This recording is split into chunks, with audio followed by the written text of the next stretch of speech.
The drumming of drums and the ringing of bronze, the earth trembles from thousands of feet. Before you stands an army that could march from ocean to desert, from mountains to steppes, and everywhere left the same trace: order, iron, and blood. But here's the question: how could a force consisting of simple people, peasants and craftsmen, defeat far more numerous enemies again and again?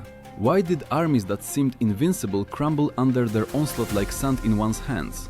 The answer lies in one movement, in one technique that changed the course of battle. And you will soon learn this very secret, but first we must understand where it was born. Polybius wrote that the main strength of the Romans lay not only in discipline, but also in the ability to adapt. When in the early 3rd century BC Rome faced the Samnite Wars, the old Greek phalanxes showed their weakness. Huge walls of shields could not withstand the rugged terrain of mountains and narrow passages. Where the Greek phalanx broke, the Romans learned to move flexibly. These warriors with heavy shields and short swords were called hastati. They were like the first line in the army's dance movement, covering and distracting the enemy. Their task was not to destroy the enemy, but to engage in battle, stretch his forces, and give commanders time to maneuver. Picture this scene. Sunlight reflects off hundreds of bronze helmets. The air trembles with cries. But this is not chaos. This is a precise, well-practiced mechanism where every soldier knows his place and every mistake costs a neighbor's life. To the Greeks this looked like an electric shock. Instead of a heavy phalanx, a living network stood before them that could bend, scatter, and reassemble again. And it is precisely here that the key is born. If the enemy is accustomed to seeing an iron wall before him, how will he behave when this wall suddenly opens a flank?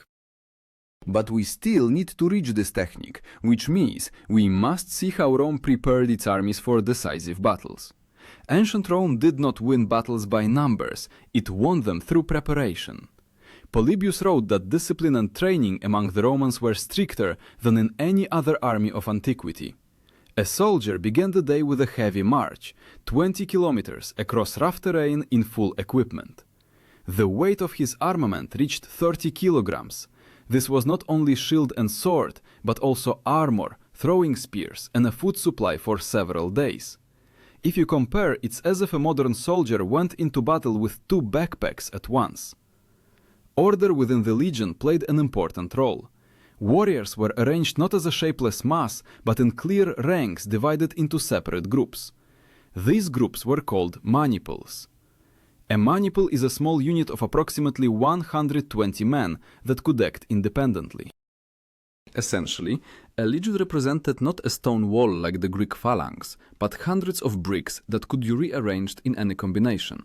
It was precisely the maniples that gave the army the flexibility that allowed it to perform that very flanking maneuver. Imagine a huge chessboard where pieces move not according to strict rules, but by the commander's order. One legate could shift maniples to the right, another could advance them forward, and the centurion could pull them back. To the enemy, it seemed they were fighting a single organism, but in reality it was 100 small fists that could open or close at any moment. The key to this system was the officers.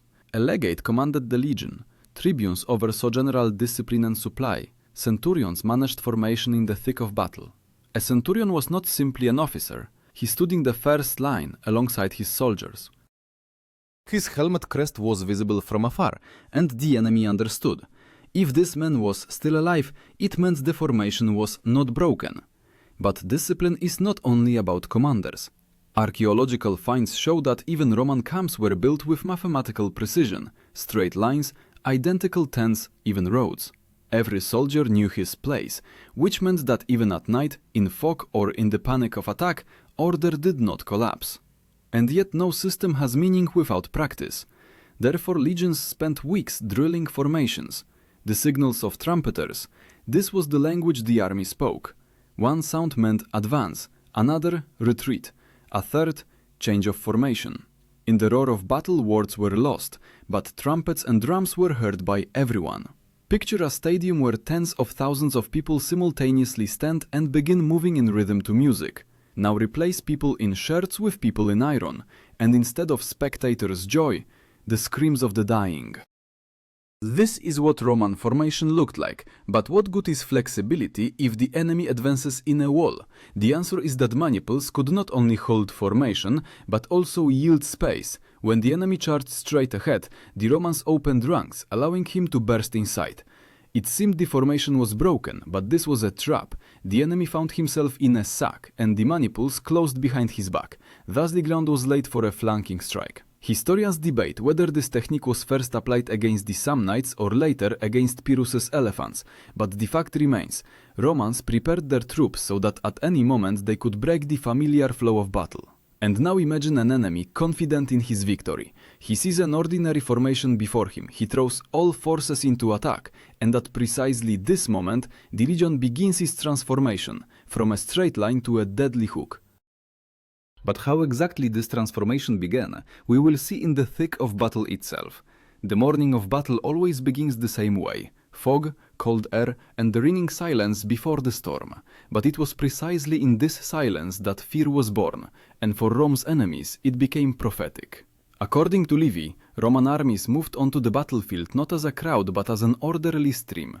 A column of legionaries could stretch for several kilometers, and yet everyone knew his place.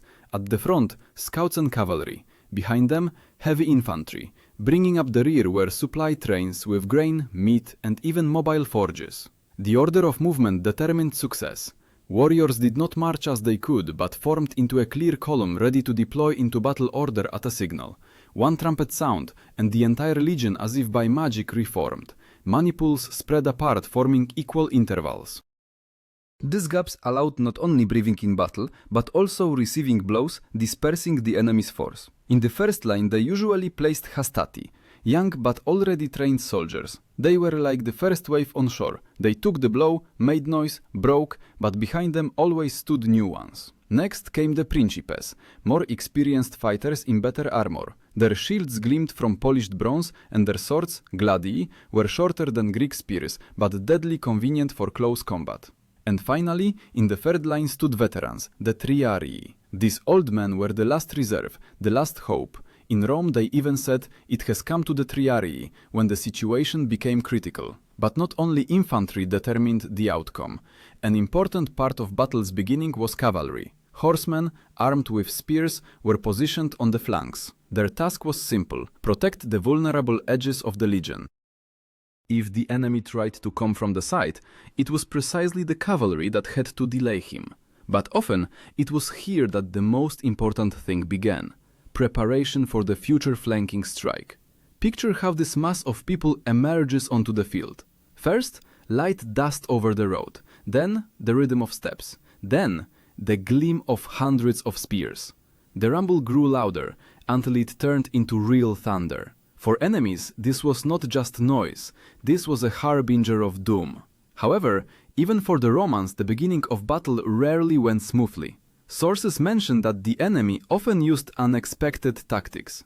Thus, in the battle against Pyrrhus, war elephants crashed into the front lines and the hastati wavered. Soldiers were seeing these living towers for the first time, roaring and sweeping away people and shields. But it was precisely discipline and the ability to reform that saved the legion from defeat. The maniples opened up, letting the elephants pass forward, while from the flanks they showered them with spears. A key element of battle's beginning: signals. Polybius noted that without trumpeters and standards, battle would have turned into chaos. Every trumpet sound was like a conductor's command in an orchestra of death. One sound, movement forward; another, retreat; a third, reformation. To enemies this looked like sorcery. The Roman formation would compress, then expand, but never break. Archaeological finds show that in legionary camps they found animal bones with marks. These are remains of sacrifices before battle.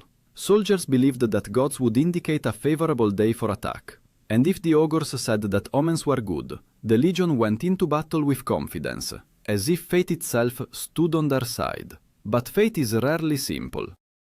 The beginning of battle is always chaos, where cries of the wounded mix with roars of commands, where blood on grass mingles with mud. And yet, it was precisely in this chaos that Romans knew how to wait. They did not rush into fury immediately, did not try to break the enemy with the first blow. They knew the main thing was still ahead. And then comes the moment when the enemy has exhausted himself in the first attacks. His lines are no longer so dense, his soldiers are tired. He thinks he has almost won, that the Romans are about to waver, but it is precisely at this instant that the army begins to move differently. Maniples shift, flanks come alive, and in the air the shadow of the future strike is born. Thus begins the transition to the climax, the moment when the hidden technique turned into a deadly trap. The real drama of Roman battle began not with the first clashes, but when the enemy felt like a victor. Polybius wrote that the main strength of the legion was revealed precisely after the first waves of attack, when the foreign army had already spent its forces, while the Romans were only preparing to deliver the main blow. By this moment, the maniples, like chess pieces, were already standing in the needed positions. And then came into action the technique that broke hundreds of armies, the flanking maneuver. A flank is the side of an army. Head-on, the enemy may be strong, his spears may close into a wall, but from the side he is defenseless. This is precisely why Romans sought to break the enemy's formation and strike where he did not expect it. To do this, the legion first received the attack head-on, allowing the enemy to crash into the hastati. Young soldiers held as long as they could, and if the formation began to waver, the Principes moved forward to help. It seemed that everything was going according to the familiar scenario, but it was precisely at this moment that at the trumpet signal, cavalry and maniples on the edges of the formation began their movement. Picture this moment. The enemy presses forward, his soldiers with cries crash into Roman shields, the ringing of iron and crack of spears is heard, and suddenly the Roman ranks seem to breathe. They open up, allowing individual opponents inside, while from the edges new lines begin to close. This was a trap. The opponent found himself surrounded, and from the flanks he was met by fresh Roman infantry. Here, the key element was Roman cavalry.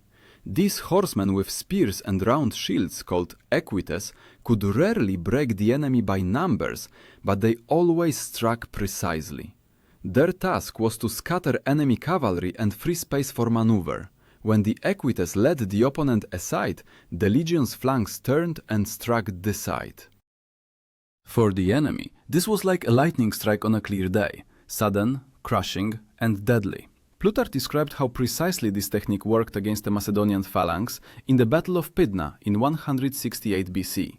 When the phalanx with its long sarissas crashed into Roman lines, it initially had success. But on uneven terrain, the formation began to break, and then the legionaries used shields and swords to wedge between the spears. And Roman flanks at this moment crashed down on the phalanx's side. For the Macedonians this became the end. Sarissas, so formidable in frontal combat, proved useless when the blow came from the side. This maneuver was not simply a military trick, this was a psychological weapon. An enemy who thought he was winning suddenly found himself in a ring. Cries of triumph turned into cries of horror. Where just a minute ago there was confidence, panic arose. Tacitus noted that centurions often specifically ordered their men to retreat slightly, creating an illusion of weakness. The enemy rushed forward, gaining confidence, and it was precisely then that the flanking strike broke his will. This was not just a technique, this was playing on human psychology, on greed for victory. Archaeological data confirms the scale of such battles. At battle sites they find accumulations of spear points and sword fragments precisely on the flanks, which indicates where the fate of battle was decided. Where the maneuver began, they always found the most bodies.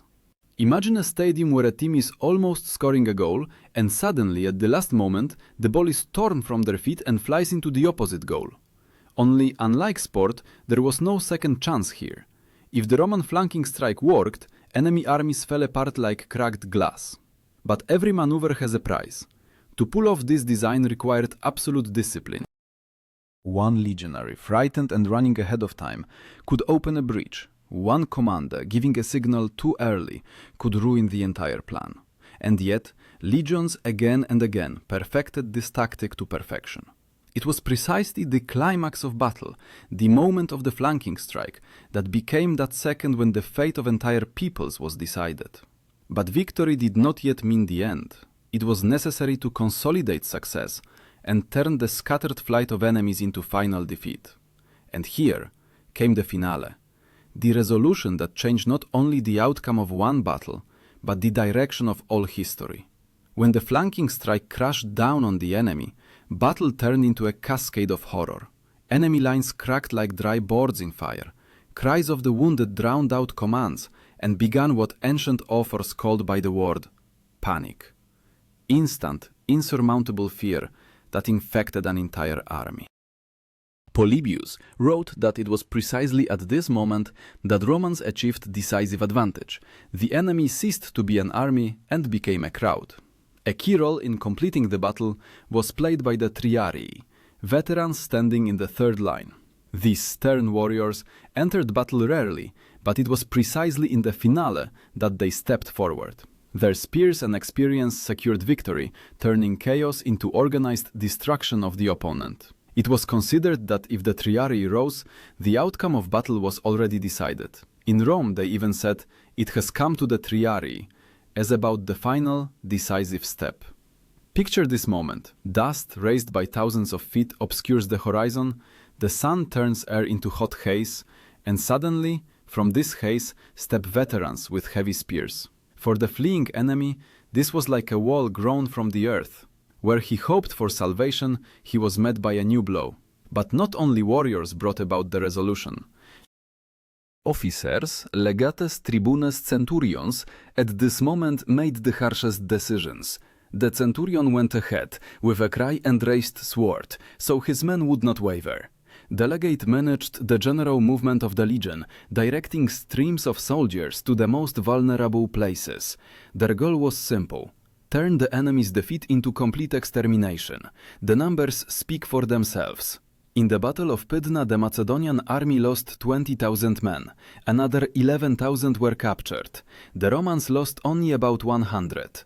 This is not simply victory. This is a rout, comparable to how a professional team would crush amateurs with a score of 100-1. Sources mention another key element: pursuit. Romans did not stop when the enemy turned to flight. Their cavalry and light infantry raced after the fleeing, turning retreat into slaughter. Appian wrote that after such battles the earth was strewn with bodies, and rivers became red with blood. Archaeological finds confirm this scale of tragedy. At battle sites they found pits with bones, where in one layer lay hundreds of skeletons, men, animals, weapon fragments. These mute witnesses show Romans left enemies no second chance. And yet, the resolution of battle is not only blood. This was always a moment when the fate of entire peoples was decided. After Pydna, Macedonia ceased to exist as an independent kingdom. After Cannae, where Hannibal used the same flanking technique against the Romans themselves, Italy trembled with fear. Each time this maneuver worked, it changed the map of the world. Think, one tactic, one technique, and the result became the fall of kingdoms, death of dynasties, decline of empires. The enemy saw how his best troops broke in a matter of hours and understood no numbers, no bravery could withstand iron discipline and cold calculation. But the finale of battle was only part of a greater design. Romans did not stop at victory. They turned it into an instrument of politics, captured lands passed under the power of the Senate, prisoner warriors became slaves, and the very memory of defeat remained in peoples for generations. And it is precisely here that a question arises. If one maneuver could decide the fate of an entire civilization, what can it teach us today? The answer to it is born not in the numbers themselves and not in ancient chronicles, but in what is hidden behind these victories, in human will, discipline, and the ability to act when it seems that all is already lost. And now we have approached the final step, the moment when an individual tactic becomes part of eternity. Romans did not simply win, they turned each victory into an instrument of power. This is precisely why their flanking maneuver was not simply a military trick. It became a symbol of how cold calculation and iron discipline can break the fate of entire peoples. Historians note that after every major battle where legions applied this technique, the map of the world changed. After Pydna, Macedonia lost independence, its army was destroyed, and cities submitted to Rome. After Zama, where Scipio Africanus used the same scheme against Hannibal, Carthage definitively lost its chance for dominance in the Mediterranean. Archaeological finds in Numidia show mass burials of Carthaginian warriors, which confirms the resolution was not chance, but calculated destruction.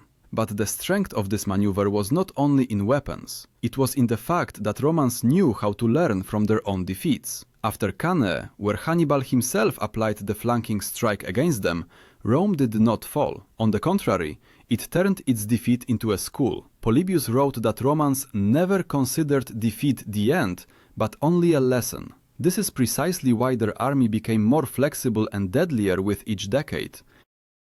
An important term for understanding the legacy of this tactic is disciplina. This is not simply discipline in our sense. For Romans, disciplina was a way of life, a sacred duty. It meant readiness to follow orders, even if they led to death. It made simple peasants into warriors who could stand in formation for hours under the blazing sun, wait for a signal, and strike at the moment when this decided everything.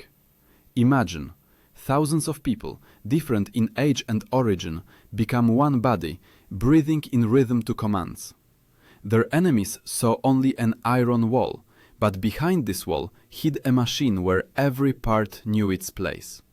It was precisely this that turned the flanking maneuver into a weapon that did not age for centuries. Modern military researchers indicate that principles of Roman tactics are still studied in academies. At the foundation of contemporary doctrines lies the same idea. Do not attack the enemy head-on where he is strong, but seek vulnerability from the side, from behind, where he does not expect it. In fact, every flanking movement in modern war is an echo of Roman tradition. Archaeology adds silent confirmation to this. In places of ancient camps, they find perfectly straight lines of ditches and roads. These traces show that an army could turn a field into a fortress in one night. In this too was the essence of the flanking maneuver. It worked only because the army was a machine capable of precision and order under any conditions. But the most amazing thing remains that behind all this technique lay the human element, for the maneuver was performed not by gods or supermen, but by ordinary men, farmers, blacksmiths, shepherds. Their shoulders ached from the weight of armor, their legs burned from marches, their hands trembled from exhaustion. And yet, at the decisive moment, they raised their shields, stepped forward and closed the ring around the enemy. And here I want to return to the question we posed at the very beginning. How did an army, assembled from simple people, again and again, defeat those considered invincible? The answer is simple and terrible. Because these people learned to be more than themselves. They became part of something greater. The legion, the empire, history. Today, knowing this story, each of us can ask ourselves, could I have marched 20 kilometers in iron, stood in formation and waited for my moment, knowing that the outcome of an entire army depended on my steadfastness? Could I have endured that instant when the enemy presses, when it seems all is lost, and yet remain in place to strike when it is needed? The Roman flanking maneuver is not simply a military technique. This is a lesson about how strength is born where ordinary people are ready to become a unified whole for a goal greater than themselves. And perhaps this lesson is more important than all the numbers, dates and names, because it concerns not only ancient wars, but our own lives. And now, knowing how one technique changed history, each of us is left with a personal question. When my own decisive moment comes, will I be able to deliver my own flanking strike?